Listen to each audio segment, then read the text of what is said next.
It looks like whatever came from this direction, and then looks like it walked this way.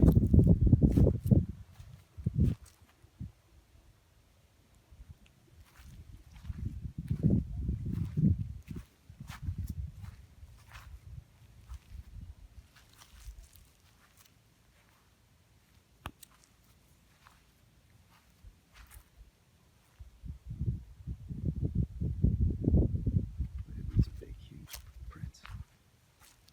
Look at that print. Look at this one back here.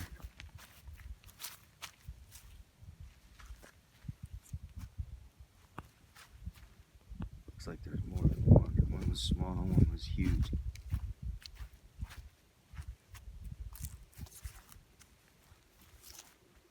And that ended up being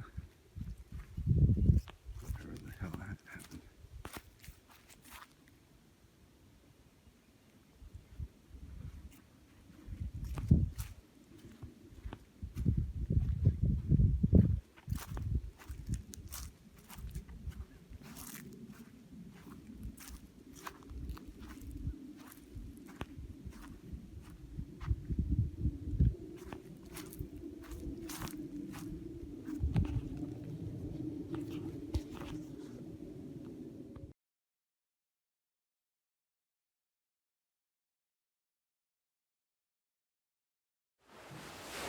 What's she got now?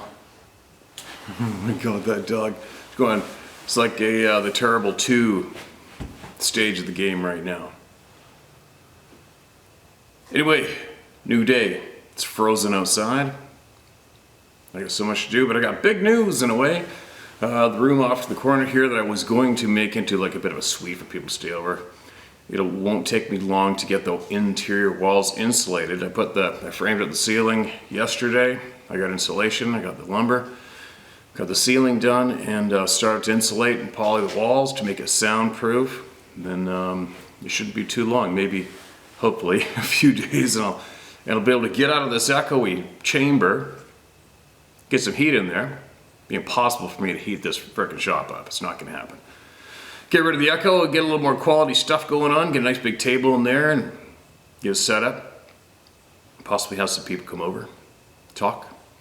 And that's big news for me anyway, because you guys know how long I've been banging on this frickin' farm and all these projects. And then next few days gonna be quite busy. I have to get bottom paint on the boat. I have to get all the motors serviced today myself. All the filters, all the oils, change the leg oil, the motor oil. Peel all the gear out. Bought a little mini snake, handheld snake, to go into the frickin' drain pipe out of the toilet because one of those biologists threw a wet wipe in there and plugged up the system. And I can't get at it. There's no way. I don't even know how they did it. Molded the frickin' holding tank into the boat. I don't know. Hopefully that works. What else? This channel continues to be heavily shadow banned. I wonder too if it's got something to do with just being Canada, because I know that the capital K Canada regime did some kind of a deal for censorship in this country, and it just took effect or something like that. I haven't even looked into it because I just don't follow mainstream media, and I do not listen to our GOV at all. So, but apparently the word down the pipe is they passed something. The regime passed something which is going to absolutely suppress and limit access to information for the Canadian people. And that starts with a K, Canadian. Canadian Stanny people. It's getting closer to time to move, I'll tell you what. Sarah was just telling me this morning she saw some information online saying how up here in capital K Canada, Stan, there's actually some proposed communities. Get this one. They're proposing, she's going to get me the article. There's some proposed communities where you're going to have a little community where you stay inside, everything's self-sustained, and you can't leave, and if you do, you're going to be fined. And apparently one of the Karen capitals of Canada, Squamish, British Columbia, is one of the communities proposing it. And then I heard a rumor that Port Alberni was too, which I find hard to believe, because I think most of you independent, free human beings know that if you were to be contained in North America in any community and told you're not allowed to leave, that's when you start doing this. That is go time. As far as I'm concerned, don't you think? Yeah, you're gonna gate up a community. You're gonna put a pen around the people and keep them in there, and if they leave, you're gonna get fined. Said no one ever, not a frickin' chance in hell. So anyway, yeah, things are adding up to, well, crazy towns get a little more crazy across the board, isn't it? How do I fight the censorship of this channel? I don't know, haven't a clue. Don't know, haven't a clue, but I have had numerous people have emailed me, told me, your videos aren't coming up in my feed and I've been unsubscribed from you again. I'm like, well, nothing I can do about it. Is it the end of the steady end of free times? Is it increasing? I don't know. Don't know. So what do you do about it? Don't know. Open to suggestions, I guess. Now, speaking of crazy town, more items of crazy town. You know, I was thinking the other night, or last evening after last night's video.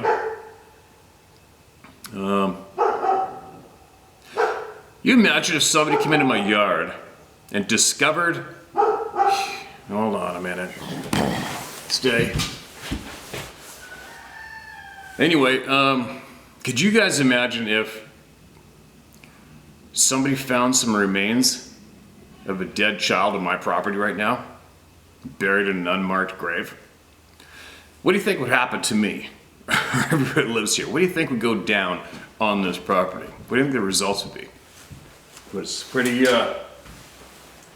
pretty alarming and very bizarre to watch how society goes along, isn't it? You imagine? Oh, it's only 100 children on government land. Oh, what's one of those items? Okay, well, you know, these things happen, right? Especially if you're in co-partnership with the Catholic Church, right? Is that amazing? Think about it. Think about it. Imagine if somebody found a dead child buried on your property, what would go down? What would go down? Right, now compare it to what's going down where they're finding, literally, some communities in Canada have had over 100 children stuffed in holes, unmarked. Anyway, I bite my lip right now. I'll tell you what, you gotta look at things from different angles all the time, today especially, right? Now, we gotta get some voices heard. Then I think I will look into how to deal with this shadow banning item. How do we get around that? I don't have a clue. I mean, if any of you have an idea, you can get a hold of me. What do? Do I make a video about shadow banning, about this channel, and pay for it to be promoted or whatever? You know how they pay for a video to be promoted on YouTube? Do that to reach out to all the people who normally get notifications of this channel. Do you do that route? Maybe? I don't know. I haven't a clue. Now listen to this. This is titled Granddad's Encounter. First names only, please. You got her, man. Thank you, Steve, for what you have done to create a safe place for the Club of No Return to share and recuperate. More importantly, thank you, Sarah, for supporting / tolerating Steve's commitment to sharing people's voices. You do realize she's a 1 in a million gal, right? Yeah. Just a few quick statements. Number 1, please don't apologize for butchering certain names. Heck, we all do it. Besides, how many folks get Isdal right on the first try? Excuse me. Number 2, please stop worrying about background noise. Mostly it's unnoticeable, but when it is noticeable, the sounds truly authenticate the beautiful and exotic scenery, except wind. Wind sucks for everyone. Number 3, love the no BS attitude. No need to sugarcoat or clean up the delivery. All right, man, thanks for the encouragement. I think you know what it is with me too is the background sounds, just due to being possibly a professional hunter and being in the woods and the mountains as much as I have, especially when I'm solo. I like to hear things, and every single thing catches my attention. So that's probably the source of why background sound annoys the shit out of me, I'll bet you. Stuck that in my eyeball. I've never had an experience, but have been interested in this topic since I was a kid growing up in Western Oregon.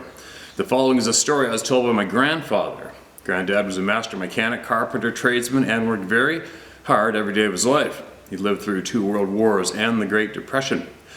Work was truly in his DNA. One of the few things that justified a day off was fishing.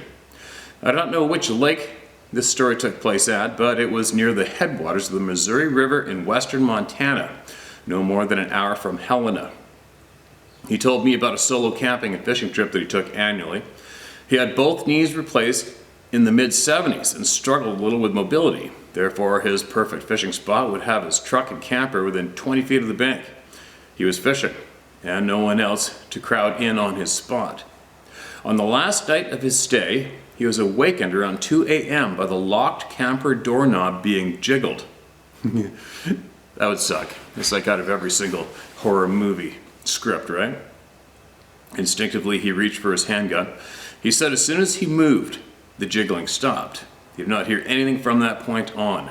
More important, he did not hear or feel anyone move down the noisy steps or off of the open tailgate, so he assumed someone was waiting for him under the tailgate. He stayed awake and laid still until well after sunrise. As I age, I more fully understand how much of an accomplishment that was. He finally gathered the courage to leave his camper and look around. The camp, fishing gear, and other equipment were undisturbed. He told me that he was convinced it was a hobo or hermit that visited his camp looking for some food, beer, or a fish to steal. Fast forward some 40 years. I actually own his old pickup truck. It's not a hot rod, just a damn reliable old work truck. During COVID, I reclaimed my backyard. This resulted in 20 trips to the yard debris dump and a lot of time standing at the tailgate of that old truck, loading and unloading debris. And for some reason, I began to think about Granddad's story. When I thought about how high the doorknob on the typical pickup camper would be, sitting on the back of the truck, then with the tailgate open, that doorknob would be out of reach for an average-sized person standing on the ground. Prior to finding your channel, I did the whole Sasquatch deep dive on the internet because of my long-held interest. I eventually found the report database websites and discovered ongoing activity in Granddad's stomping grounds. I now know what is published on the BS organization type sites is heavily edited, but it was the knowledge I gleaned from reading a lot of those reports that had me wondering if maybe Granddad's hobo wasn't one of the forest people. I won't ask what you think because I know what you're going to say. If you took the time to write this email, you already know. Thanks, Steve Rick. Okay, man, thanks for that email.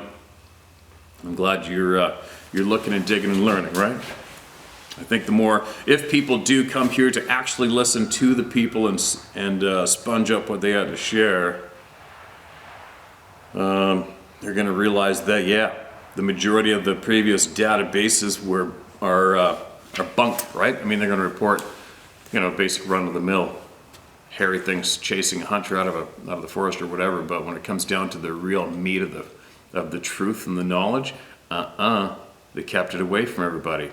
Why is that? Right? It's always the big questions. Why is that?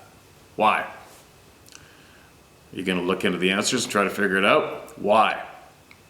Why did they intentionally attempt to keep the public convinced that these are just an unrecognized ape or monkey? Why? There's obviously so much more to this story, it's ridiculous. All right, I think it's freezing too cold with the camera shutting off from it, but okay, listen to this.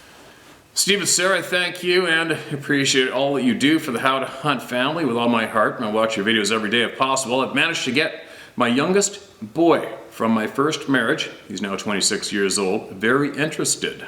My current wife now very interested, as well as my stepkids, whom I'm in the process of adopting them all. 3 boys, 12, 16, 17 years, and 1 daughter, 19. You better start moose hunting. They're gonna eat everything. They're really curious. The first question was, what do we do if we see one when we're camping? I just said, we will be perfectly safe. I hope I'm right. Back to my current wife. She's Spanish from Aguascalientes. Hot water in English. Old Mexico. She has had her own experience with the chupacabra when she was young growing up on her father's farm. Not much to tell. She's only seeing something that was no dog, wolf, or coyote. It scared the shit out of her, as well as a very close family friend that is here with us in the US. Due to my injuries, I no longer am able to hunt, but I do go camping as much as I can. There's nothing that will keep me out of the beautiful mountains that we all share, including Sabe. The beautiful wilderness is big enough for all of us to share. Steve, please be safe. Take good care of yourself. And the same to Sarah. God bless you and your family. You can even include Adventure Puppy. She's grown up to be a beautiful dog. I'm in the process of raising my own puppy. He's a Doberman Pinscher and at 4 months old is smart as hell. I hope to train him as my service dog / camping dog. I'll feel a lot better with someone who can sense but it can't see or smell. Best wishes and thank you for sharing my experience with everyone in the Club No Return family. Good man, Steve, Darren. Darren, appreciate you, man. And I haven't received anything yet. That's the first person to frickin' order. I have a feeling I'm gonna have to go get mine custom made up the road at the small t-shirt place that we use to make these hats. That really makes me angry. It's frustrating. I can't stand it when you want to do something and then somebody absolutely takes it from you and prevents you and there's nothing you can do. It frustrates the shit out of me. But anyways, that was the intention of the Club No Return pouches, right?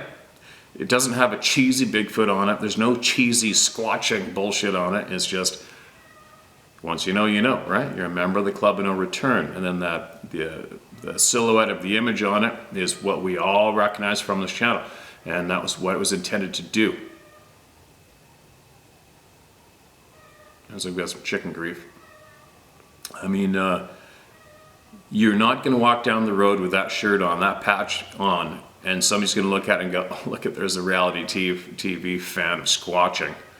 They're going to look at that patch and go, oh, there's somebody that knows. And I can guarantee you 100% of the conversation that's going to be sparked up is going to be dead serious. Right? It's frustrating me because I stopped at, when I was up on the coast mountains this past weekend, I stopped at the place that originally had made my How to Hunt stickers a long time ago, and my Black to Hunter stickers, and I know it's very high quality items. And I stopped in and I showed them my Club No Return idea, and they're going to make it a little better. We're going to make some patches to go on your vehicle. I got to email them today actually, and he's going to twerk it a little bit to make it a little better than I made it, which is fine. And then we will have those available to get to you through us. And not some cheesy place that's probably going through hell with a new business being handed from hand to hand. Maybe, I don't know, whatever's going on, but it won't be affecting getting those out, and that'll be handy because I'm going to stick one in my truck for sure. Anyways, that's cool to hear that it worked, that somebody engaged you in the conversation on that topic, because that's what it's for. I'm looking forward to getting out a little more and people talking more and more and more openly and dead serious about it, right? Man, I'm babbling today. I gotta go see what's killing the chickens. Hold on a minute.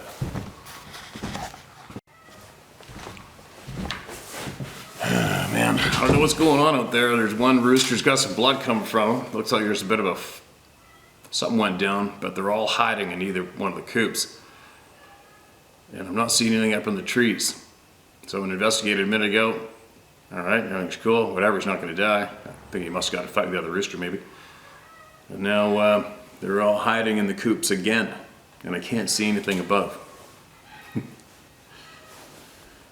Chickens. Okay, listen to this. Hello Steve, hope you see this. I'm going to be sending you the story of an experience I had while camping with my older brother Jeff on French Mountain in Lake George, New York. The area in which it took place has since been developed. I joined the Club No Return at 12 years old. Like the rest, I have kept this memory and its story repressed for 45 years. Those I told, members of my family, have since passed away. My dad, who stood by me when I needed him, my mom also. They knew I had seen it. The fear in my voice and the fact that I had cold sweats telling them. My brother, who was with me that night in that meadow, he passed in December 2016. God rest their souls. The love I carry in my heart for them cannot be expressed in words, and I miss them every day. They knew the truth. Thank you, Steve. Finally, people that will believe me and what I saw. All I know is this species is real. There may even be more than one type. I'm 57 now, and I've been disabled. I have a hard time getting out to hunt and fish, but I never let the fear of the big hairy fellow bother me. Why? Because if for some reason this humanoid giant wanted to hurt you, I have no doubt, knowing what I've seen, you'd have a hell stopping it. Thanks again, Steve. You're no bullshit kind of guy. Me too. God bless. Never quit. Never surrender. Appreciate you, man. You should have sent your email. You should have sent your story with this email. Hopefully when you send it, I get it sooner than later, because there's some of these people who wait over a year. There's so many emails. But I appreciate you sharing that. We're looking forward to hearing what happened.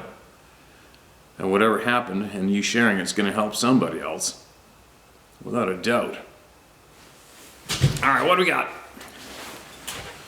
Steve, you're good man, doing good work. I can see how much your truth is wearing on your shoulders. I watched a recent interview on a well-respected Indian guru. I've been on this planet longer than you have. As you can imagine, I've watched, meaning watching, reading, talking to whom of those could teach me, not lead me.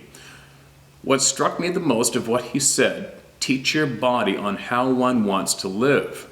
If you wish to live or die, make up your mind. If you wish to die, then all your molecules in your body will follow your commands of what your mind thinks. They will die. If you wish to live, then they will slash your body will fight for you. Sorry, let me read that sentence one more time. Let me start that again. If you wish to live or die, make up your mind. If you wish to die, then all our molecules in your body will follow your commands of what your mind thinks. They will die. If you wish to live, then your body will fight for you. They get confused as one is. So, make up your mind. Live or die within your control. The biggest lesson I learned from this well-respected man is whatever human you decide to be on this planet, good or bad, you will take that with you when you die. You're in good company, meaning you and your family are doing good. There you go. There you go. I can somewhat understand, relate to that in a way, without a doubt. You know, it's funny, how many couples have you heard, long-time couples, seniors, where one partner passes and just days later the other partner will pass, just like that. It's like they gave up, no, I'm out of here, I'm going with them, and they decided, and their body shut down and they passed on. I wonder if that's in somewhat relation to what you just shared. And more, obviously, right? All right, here we go, here's another one. Writing back as requested with stories for Dave. Hi Steve, thanks for reading out my story on the childhood imaginary monster. I actually shook hearing it read out loud and felt relief that finally someone was taking it seriously instead of laughing at me. So thank you. I put my mom on your channel and asked her if it were possible I'd seen one of these beings, and she said she didn't know, but she used to see a lot of UFOs and confirmed that my fear as a child came on sudden and strong around the age of 2. I put my stories about state and national parks below. Feel free to read them or send them to Dave if you think he would be interested. I'll also recount my Malaysian friend's stories about strange occurrences there. My friend is also a doctor and scientist. I never brought up this topic with her because she is so pragmatic. I figured she'd stop speaking to me. After Nora Quarren went missing in the jungles of Malaysia in 2019, we went to dinner together. It was myself, my friend, and several other doctors. The topic was fresh on the news, and so came up straight away. I mentioned Dave Pilatus at work, and my friend said, nah, it's the forest people. This happens a lot in Malaysia. And this is just accepted by the Malaysians at the table as fact, so I pushed a bit more. Actually, just so you know, I did forward on your message, your email to Dave. She told me a story she heard when she lived there of a man who went running in the jungle. He went up into the mountain and was missing for 5 days. When he returned, he was wearing the same clothes, was absolutely fine and perplexed why people were looking for him. When he was told he was gone 5 days, he was amazed. He said someone stepped out onto the trail and started talking to him. They invited him to their house, and he had dinner and chatted for some time. He felt it was getting late, so he started to head back.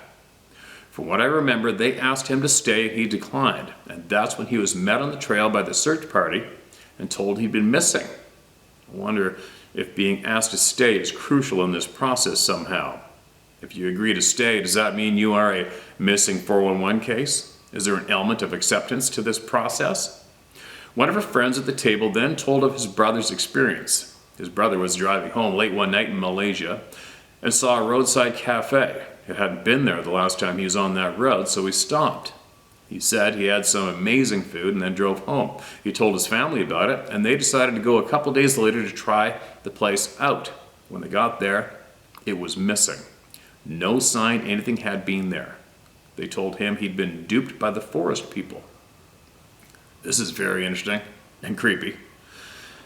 I have no reason to doubt these people. They're scientists and physicians in their own right and very conservative and religious in their views. My friend is also a strict Muslim and says that in their religion, these are just known as the jinn. Djinn, D-J-I-N-N. They are told not to mess with them and leave them alone. That God has made them like us and we used to live together. After a time, we started to drift apart, and according to her, they now live in another dimension. I can't state how much this is or is not in line with Islam. It is not something I've ever studied, but again, no reason to doubt her. My story is about the state and national parks. As I say, I wonder if I was tagged as a child because odd things have happened to me my whole life. Now, as a scientist that studied biology and physics, 33% German DNA, and being an athlete, I feel like a profile point. I'm not in any danger of visiting a park without a firearm and GPS. When I was a teenager, I used to have dreams where pieces of them would come true. The dreams had a certain quality that was different than normal, and I learned to pay attention to them. One dream like this was me being circled by lots of grotesque forces and hearing music, or grotesque faces and hearing music. I knew that I needed to leave where I was, but knew someone was in the woods waiting for me. I woke up. Many months later, I went to Camp Tolles, T-O-L-W-E-S Park in West Virginia for a Halloween party with the school. I was asked to judge the costumes, and sure enough, I'm in the middle of the circle with these grotesque faces circling me and hearing the music. I remember the dream and panicked. I chose the costumes and went to my teacher to ask if I could go home because I wasn't feeling well. I obviously didn't tell her it was because of a dream. She encouraged me to stay and have fun, but I persisted. She finally let me call my dad. I was feeling physically sick, waiting for him because in the dream, I knew there was something in the woods. When he arrived, I ran into the vehicle and slammed the door. He said, "What's wrong, kid?" I told him I didn't feel good and just needed to go home. He said okay, and we left. I looked out the back window and saw someone walking from right to left in the woods behind the venue. I don't know what they meant. I don't know that they meant me harm personally, but I sure was glad to be out of there. My dad was a stellar human being. He always told me to go with my gut. I eventually told him what happened, and he said, "Good job." I don't care how crazy it sounds or feels. If your gut tells you to leave, you leave. Yes, you do. Around the same time, I would go sleepwalking, and more often than not, I'd leave the house and we think I went into the woods. We saw lots of strange things around the woods in the area, like purple lightning and lights in the woods when we knew no one was there. That's alarming. I visited Joshua Tree National Park about 6 or 7 years ago on holiday. I went with a friend, and it was my first time in the desert. It was stunningly beautiful, and I will remember it always, but likely never go back. While there, I was sitting on a rock observing a very puffed up lizard when a massive panic came over me. I looked up and I could see my friend looking around some rocks and a few other tourists wandering around, but the feeling persisted. I prayed in my head and carried on. As I said in the previous email, I've had anxiety all my life. I don't let the fear stop me, but I do let it caution me. The rest of the day was uneventful, apart from feeling like we were being watched, until I went to bed. My friend lives miles away in Redlands, and that night I was woken to flute music. I got up, went to her room, as I thought she'd left the TV on, but no TV was on in the house, no radio. I could hear the flute loudest from my room, which looks out onto the street. I had the urge to go outside and find out what it was, but the fear kept me in. Thank God, as I seem to remember Dave talking about weird flute music drawing people out. I looked out the window for more than half an hour and saw nothing, but the flute music continued. I asked my friend in the morning if people regularly played instruments in the night, and I told her what I heard. She said, "No, I've never heard that in all the years I've lived here." We've tried all sorts of things to recreate the noise, but nothing. The next day it happened again. The feeling was there to go outside, but I stayed in bed, terrified to move and eventually went back to sleep. It might not sound much, but was one of the creepiest things that's happened to me.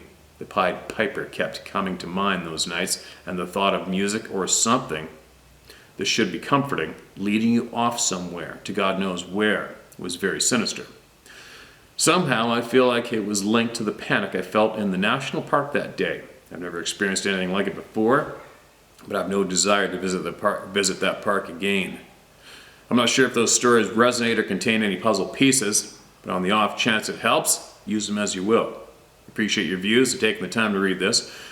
You always thank people for taking the time to write in, but you spend more time reading out to us. God bless you and Sarah and your family. For kids included, FM. Okay, thank you for that. That definitely was a more of a Dave Pilatus flavored email, wasn't it? It sounds alarming. One thing for me, what comes to mind is I don't understand how.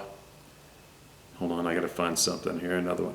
I don't understand how or why anything that outclasses or overpowers us so easily, no matter what the being, why would they need to try to attempt to lure us out of our homes, lure us into the forest? Why not just tear the frickin' wall down and grab us by the neck and carry us away, right? How many times have you had a report of the children laying in bed and they have had something in the woods trying to get them to come out the window, come outside, come on outside? I don't get it. There's a bunch of mysteries there, right? I don't get it. Something that can punch a hole through your wall, rip it down with its bare hand easily, needs to try to lure you out of that feeble-built box that they can demolish any time, I'm guessing, right?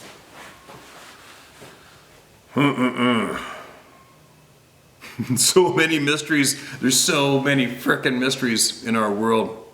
But like I said in the very beginning, I think before we can fully understand what's going on, we got to figure out what's up with us first, right? Who the hell are we for real? I think. But anyways, a bit of a babble this morning. I gotta go. But I always try to get a handful of emails shared my morning, no matter what. I got a lot to do today, and I'm gonna get going on it, and then I'm going to try to figure out how we can bend around this shadow banning thing.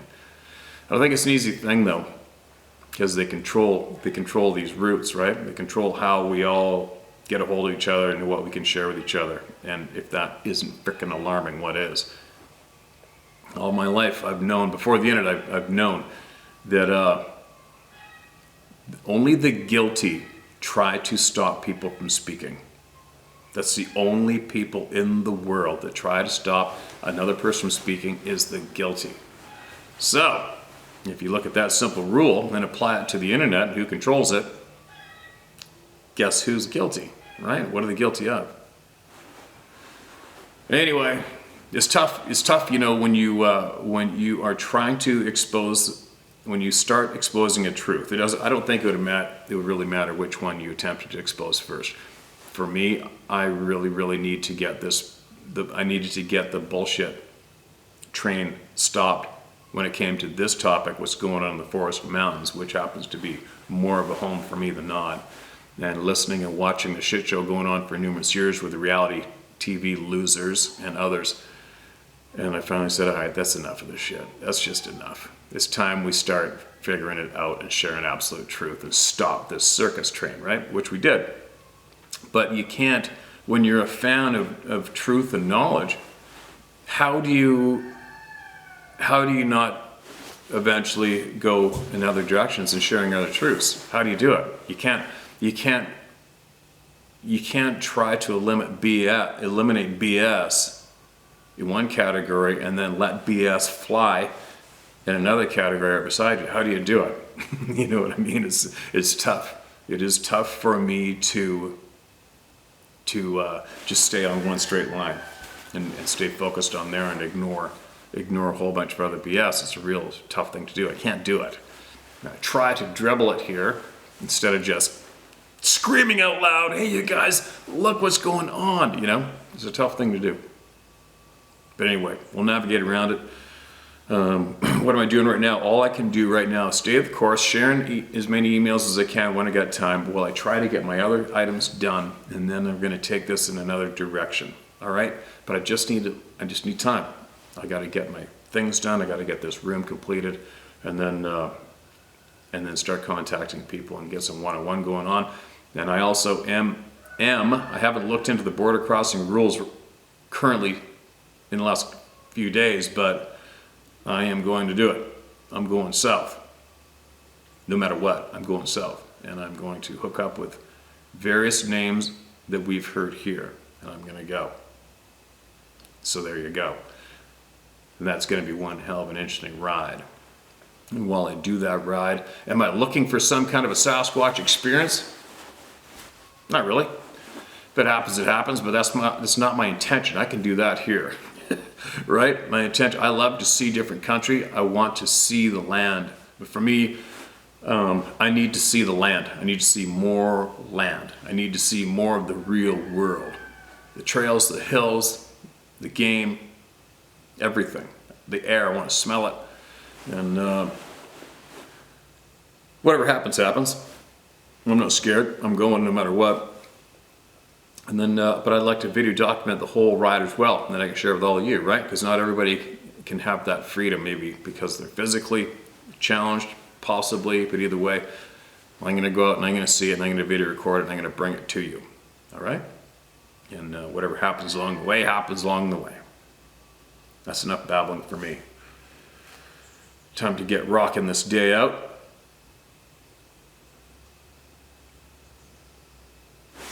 And I'll be back.